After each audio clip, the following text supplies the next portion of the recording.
In the fast pace of modern life, the mind becomes like a restless ocean. Waves rise and fall, thoughts collide, emotions surge, and the individual feels pulled in many directions at once. This endless motion creates confusion, a sense of being lost within one's own mind. And yet, beneath the turbulence of the surface waters, there exists a still depth, a place that does not move even when storms rage above. This depth is the essence of calm inner knowing, the kind of wisdom that cannot be shaken by external noise, the kind of clarity that arises not through force, but through surrender to presence.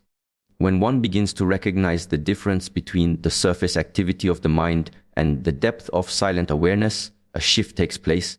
Many people spend their entire lives living only on the surface, reacting to waves, trying to control the movement of the water, and exhausting themselves in endless battles with circumstances. But calm inner knowing is discovered when attention is directed inward, when one no longer seeks certainty outside, but instead listens to the voice of stillness within. That stillness does not shout, it whispers. It is not dramatic, it is steady. It is not found in noise, but in the pause between thoughts, the breath between words, the silence between actions. To cultivate calm inner knowing is not to escape life, but to see life from a different vantage point. Imagine standing at the center of a storm. The winds rage outwardly, but at the eye of the storm, there is quiet. This is what happens when awareness rests in itself. Chaos may unfold, yet the core remains unmoved. The ability to stay in that center, to live from that groundedness, is what transforms ordinary perception into clarity. From this clarity, decisions arise with ease, responses are no longer entangled with fear, and the individual begins to trust the natural rhythm of existence instead of constantly fighting against it. Calm inner knowing is not about gathering more information, collecting more opinions, or analyzing endlessly. It is about reducing the unnecessary, stripping away the layers of noise that cloud perception.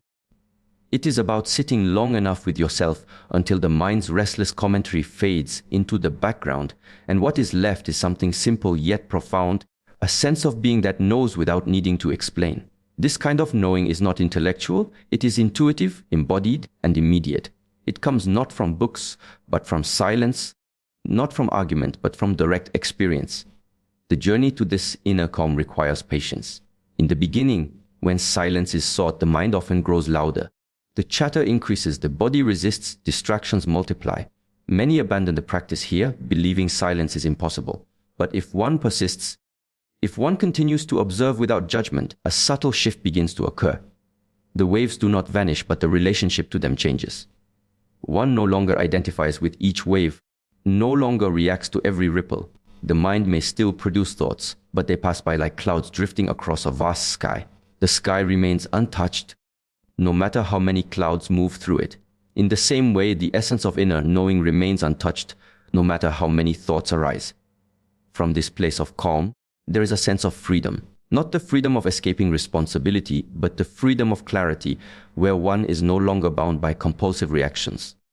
In daily life, this manifests as patience in conflict, as understanding in misunderstanding, as courage in uncertainty. While others may rush, chase, and cling, the one rooted in calm inner knowing moves deliberately, breathes deeply, and trusts that timing has its own intelligence. This form of knowing also transforms relationships. When one is grounded in calmness, listening becomes deeper. Instead of preparing replies or defending positions, one simply hears. Words spoken by others carry more meaning because the inner noise has quieted enough to truly receive them.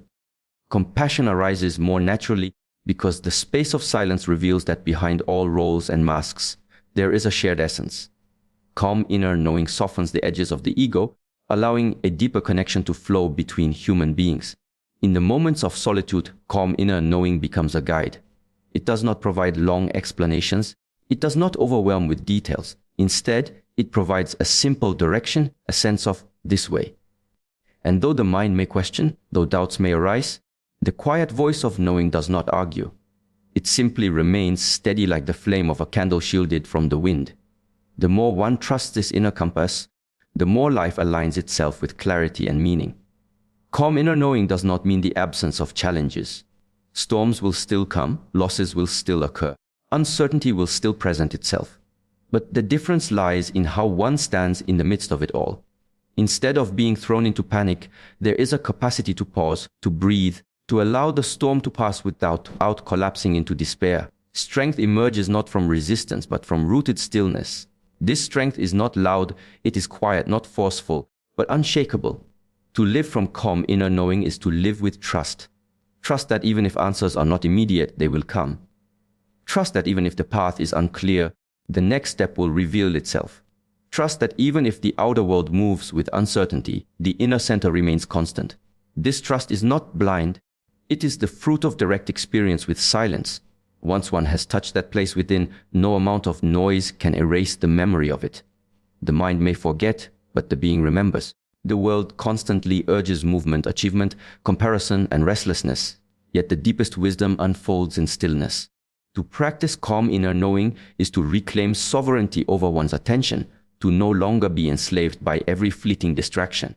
It is to recognize that true guidance is never rushed, that clarity does not need to be forced, that wisdom is not outside, but within, waiting patiently beneath the noise of thought.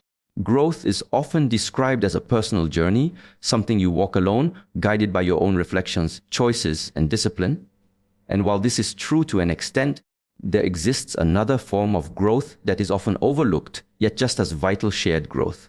This is the type of growth that happens not in isolation, but in the presence of others, through the bonds we create, the lessons we exchange, and the energy we circulate between one another.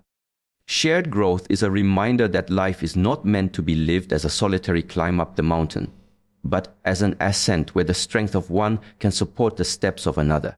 To understand shared growth, we must first reflect on the nature of human connection.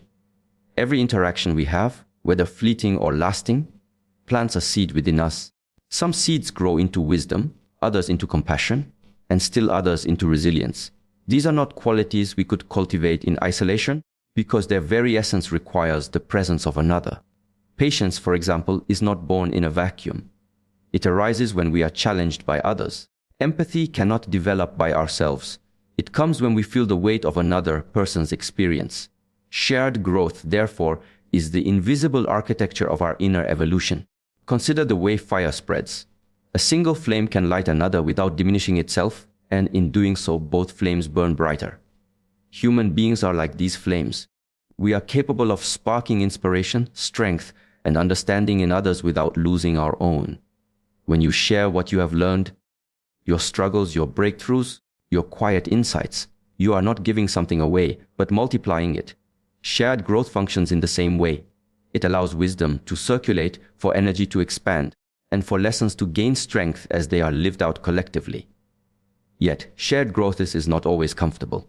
It requires the willingness to open up, to be vulnerable, to allow others to see the cracks and shadows within us. Growth, when shared, often comes in the form of friction. Think of two stones colliding. There is pressure, resistance, and even sparks. But with time, that friction smooths the rough edges, refining both stones. In the same way, the challenges that come with being in relationships, whether friendships, families, or communities, are not merely obstacles, but opportunities for deeper transformation. There is also a subtle discipline required for shared growth. One must learn to listen without immediately judging, to support without trying to control, and to encourage without projecting personal expectations. The temptation to impose our own way of thinking on others is strong, but growth is never about forcing someone to become who we believe they should be. Shared growth honors individuality while recognizing the interconnection of all beings. It asks us to create space where both voices can be heard, where both journeys are respected, and where mutual learning can occur. Shared growth also teaches humility. When we walk alone, it is easy to believe our perspective is complete, that our understanding of the world is sufficient. But when we engage with others, we are confronted with viewpoints that challenge our own. Suddenly, the edges of our certainty soften, and we realize that truth is not a possession, but a horizon we approach together. This humility does not weaken us. It expands us. It allows us to see that the lessons of life are not hidden in isolation, but revealed in the dance of interaction. In the practice of shared growth, gratitude becomes essential. Gratitude for the people who mirror back our blind spots, who hold us accountable, who remind us of our potential when we forget it. Gratitude for those who walk beside us, even when the path is steep, reminding us that we are not alone. And gratitude too for the lessons that arise from conflict, from misunderstanding, from loss, because these too are catalysts for transformation when we allow them to be.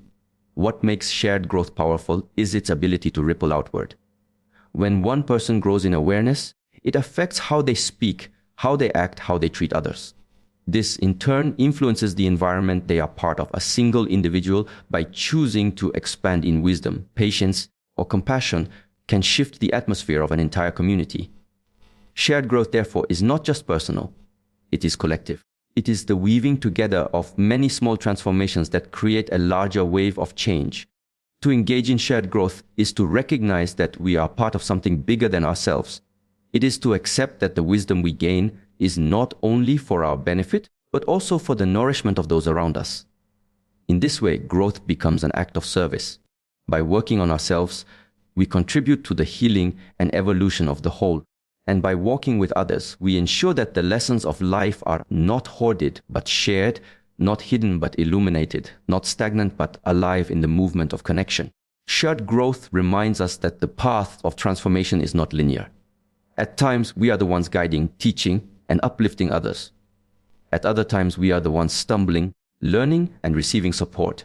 This balance ensures that growth remains dynamic, never one-sided, never complete. It is a continuous exchange, a flow of giving and receiving, where everyone involved emerges changed in some way. And perhaps this is the quiet truth of shared growth, that no matter how much we strive to become stronger, wiser, or more awakened, our journey will always be incomplete without the presence of others. For it is in the shared laughter, the shared struggles, the shared silence, and the shared breakthroughs that we discover the deeper dimensions of who we are becoming together. When we speak of alignment, we are not speaking of something abstract or distant. Alignment is the most intimate and practical part of human existence. Every day, decisions are made, words are spoken, and actions are taken. Behind all of them, there is either alignment or misalignment.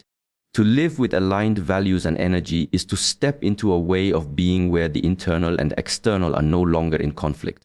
It means that what you hold as truth within yourself is expressed clearly through how you move in the world. And when this occurs, there is no longer the exhausting gap between what you believe and what you live. Values are not simply concepts written down on paper or repeated as slogans. They are not ideas that belong only to philosophers or teachers. Values are the compass of life. They shape the direction of choices, they determine how you respond to difficulties, and they decide the quality of the energy you release into the world.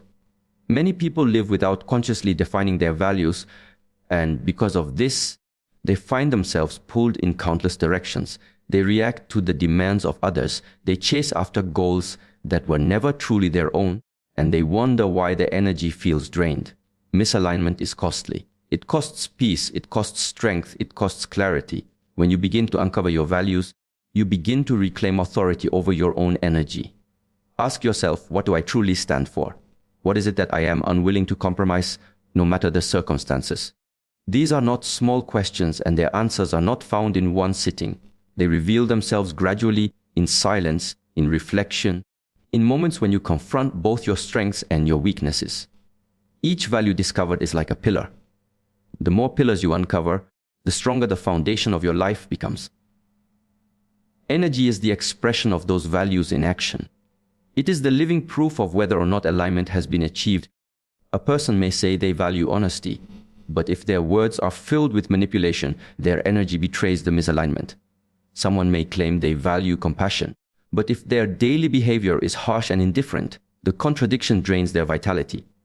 Energy does not lie. It mirrors the truth of alignment or the weight of its absence. When values and energy are aligned, something remarkable happens. Your presence itself becomes consistent. People do not doubt your words because your actions confirm them. You do not constantly struggle with indecision because your choices flow naturally from your inner compass. Energy becomes steady, not because challenges disappear, but because you are no longer wasting it fighting against your own contradictions. Alignment is not about perfection, but about coherence. The coherence between what is believed and what is lived. Consider how the body functions when aligned.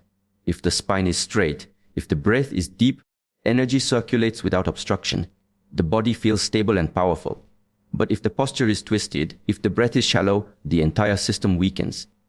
The same is true of life. Misalignment creates tension and weakness. Alignment creates flow and strength. This is why the work of alignment is not luxury, it is necessity. Yet, alignment does not come without difficulty. To align values and energy requires courage. It means facing where you have betrayed yourself in the past. It means admitting when actions were taken out of fear, when words were spoken to please rather than to express truth, when energy was wasted in directions that had no connection to your real values.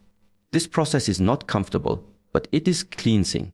Just as the body must sometimes go through pain to release what is toxic, the mind and spirit must also endure the discomfort of honesty before they can return to alignment.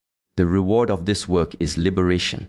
When you are aligned, you no longer chase validation from the outside. You no longer feel fragmented or torn apart by conflicting desires. Energy becomes focused, directed, purposeful. Every action carries weight because it is born from clarity. Every word carries impact because it is rooted in truth. Every step carries strength because it flows from values that have been tested and proven. The more deeply you live in alignment, the more natural life feels.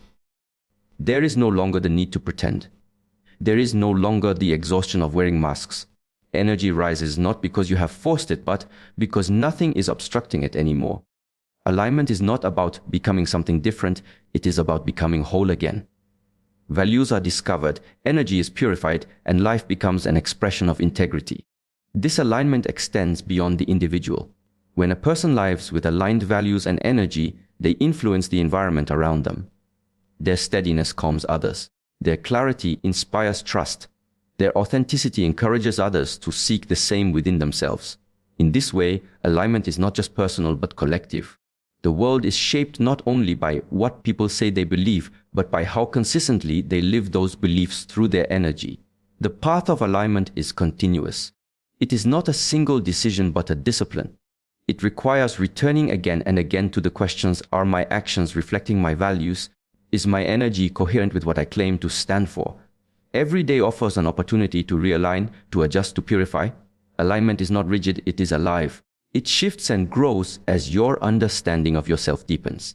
To live with aligned values and energy is to step into a rhythm where inner truth and outer expression are in harmony. It is to find stability, not in external conditions, but in the integrity of your own being.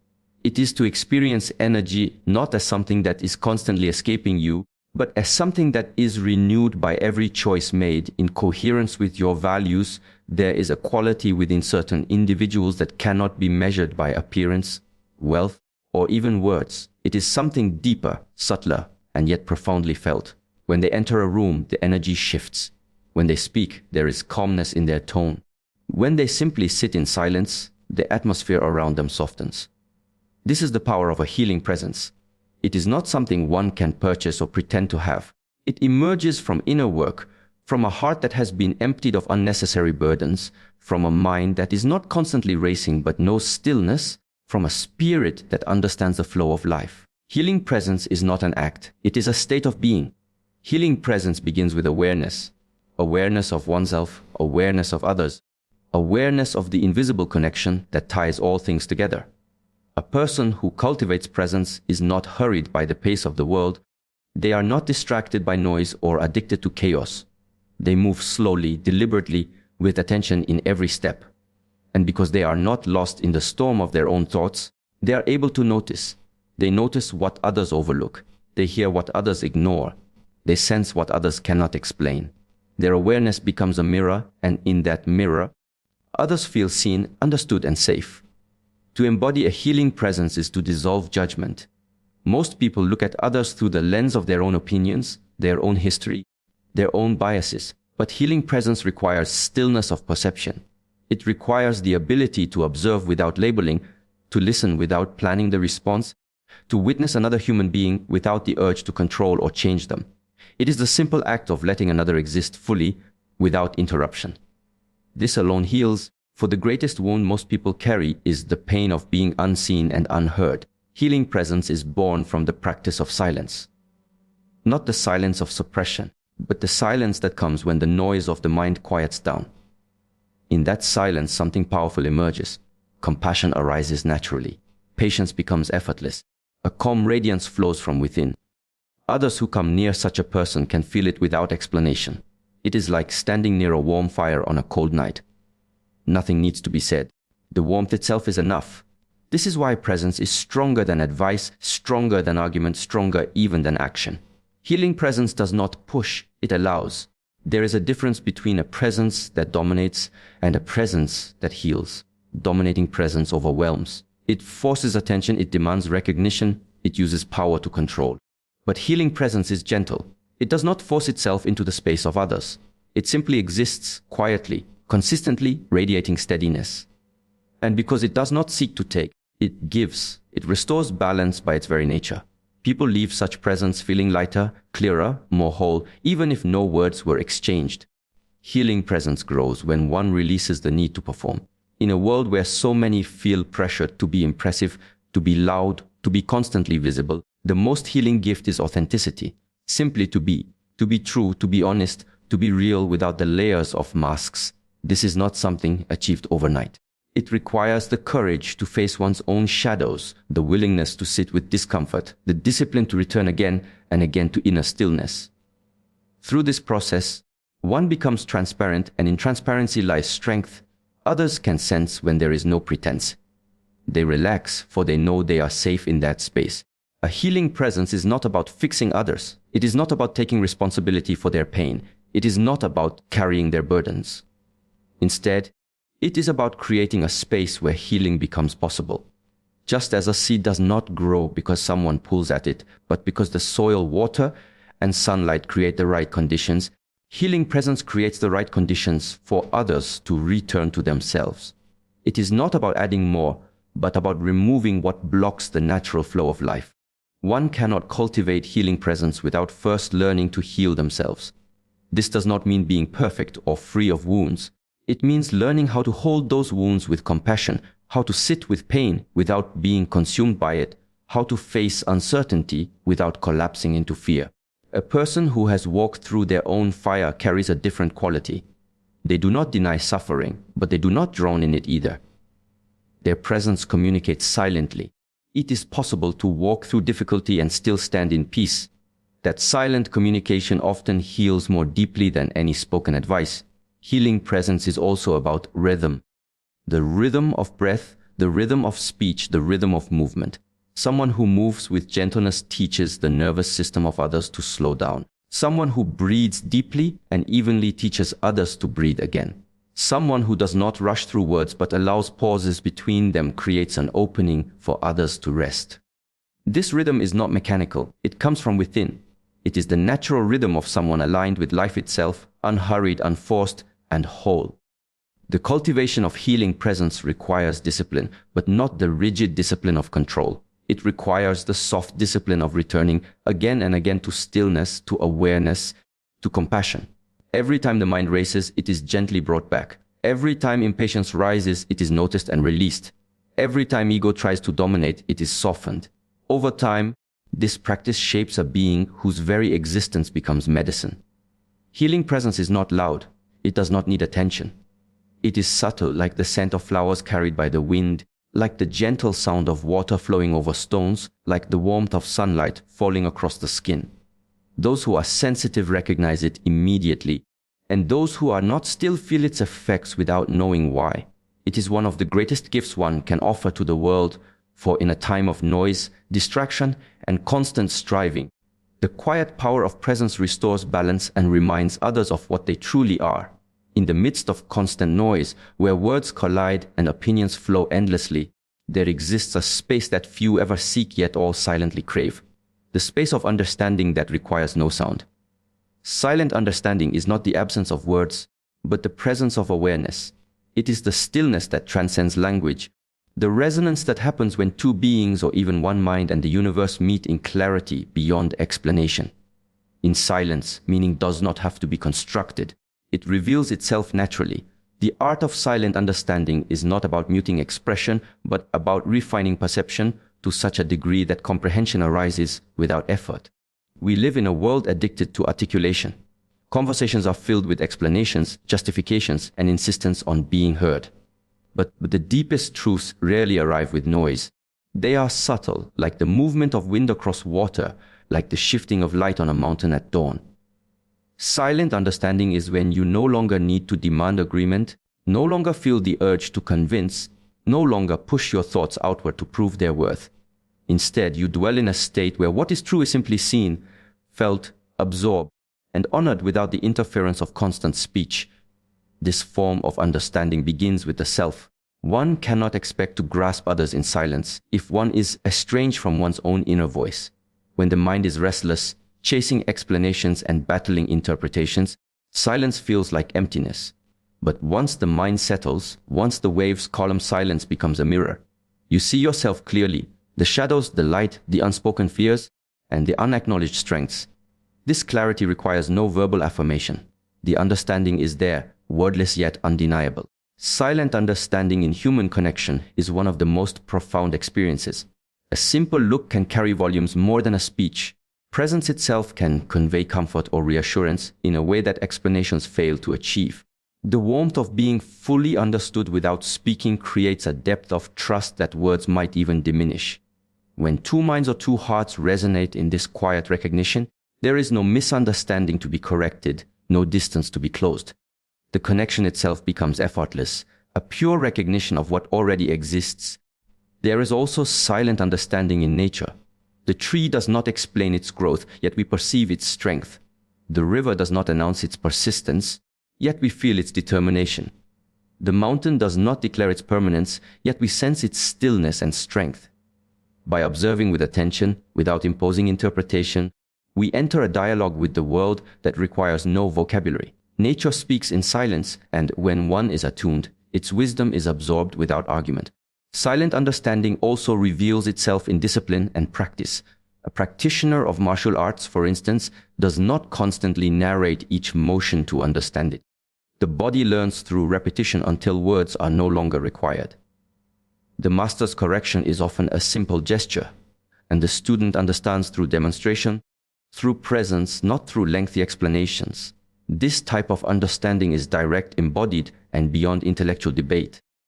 It is the kind of knowledge that enters not just the mind, but the bones and breath. The difficulty lies in our conditioning.